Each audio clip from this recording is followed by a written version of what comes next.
want the power and heavenly pleasure that comes from ordinary worship. But people in the mode of goodness know that the real goal of spiritual life is liberation in spiritual world and devotional service. Whereas people in the transcendental mode, all they want is Krishna's pleasure. They don't want their own pleasure even. In fact, it's stated in Nectar of Devotion that the devotees, when they experience transcendental ecstasy, they hate that ecstasy because it gets in the way of their service. Their aim is simply to give Krishna pleasure. And if they start experiencing so much pleasure that they can't keep it together and then their service has to stop, they don't like that. So the devotees have really wonderful character.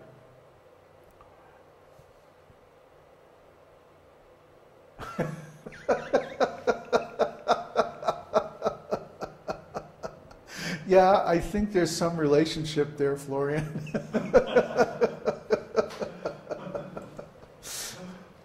The style of worship is also very different among the three modes. You'll find people in the mode of ignorance are often atheistic and always very critical of people who are pious, as if they're less intelligent or something.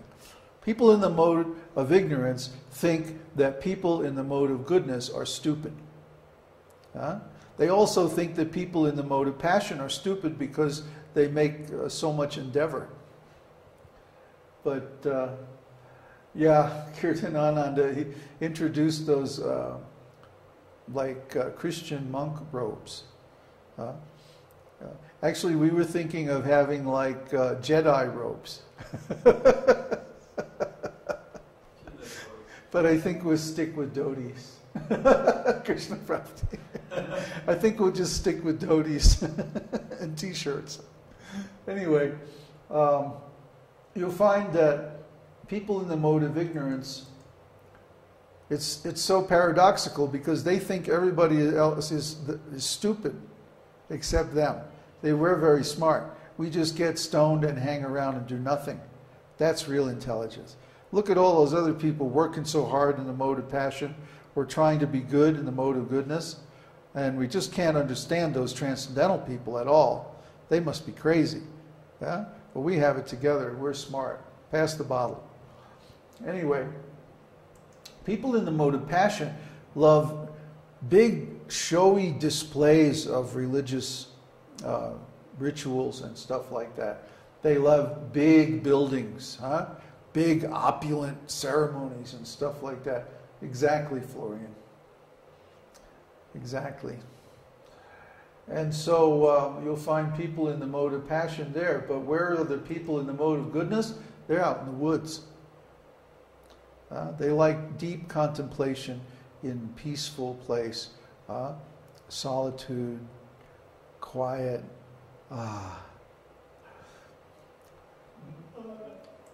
Someday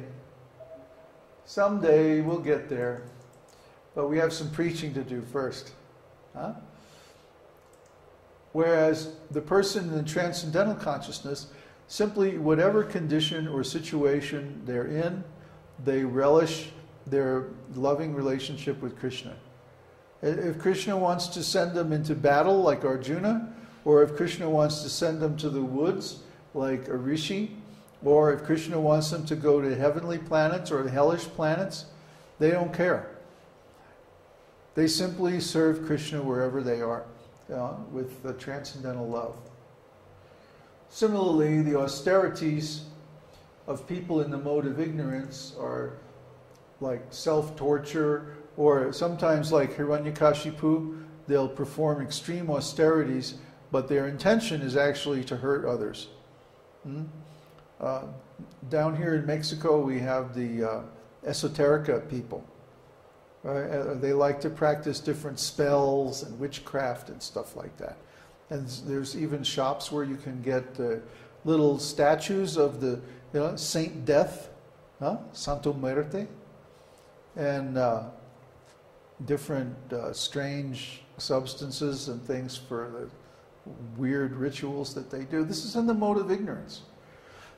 But people in the mode of passion, they like to worship, ancestors, right. They worship their family members. They worship big, powerful men. They worship the dollar. Huh? They worship, Bush. What's that? Bush.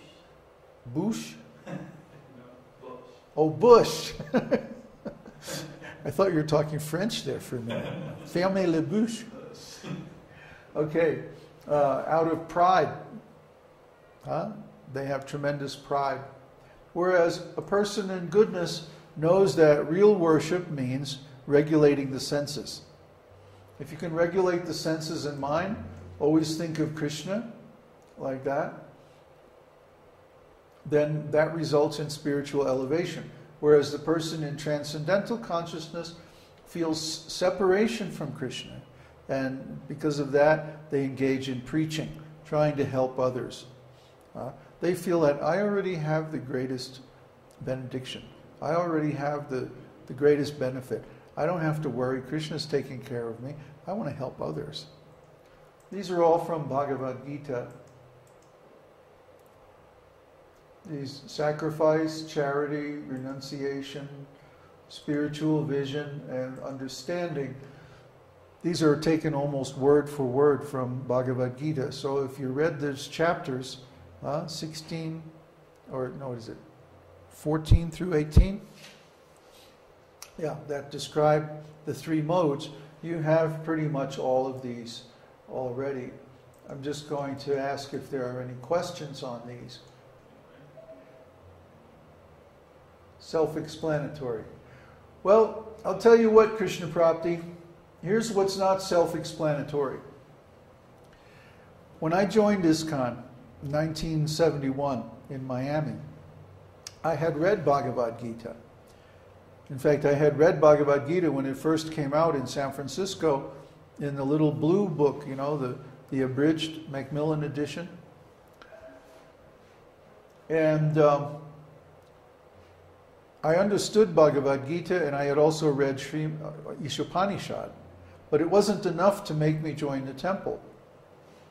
I could see from Prabhupada's explanation of the three modes of material nature that the leaders were influenced by passion. And I didn't trust them. I could see they were ambitious. And I could see that they were teaching something different from Srila Prabhupada. So what actually made me a devotee was to read Krishna book, when Krishna book first came out, and to see Krishna's values, Krishna's lifestyle, Krishna's mood, his personal associates, and so on. That's what made me a devotee. Because I was really afraid to put myself under the leadership of people that I could see were ambitious. Ambition always causes competition. It always causes self-aggrandizement. It leads to all kinds of abuses. And sure enough, you know, all of the above happened in ISKCON. Elitists. Well, elitists are good if they help other people become elevated too.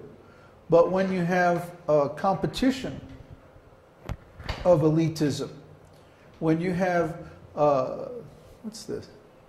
When you have a closed group, this is what happened in ISKCON. They were trying to be religious leaders, and they created a club. And it's like, if you weren't in their club, or if you hadn't joined ISKCON by a certain date when it became closed, then you were out of luck.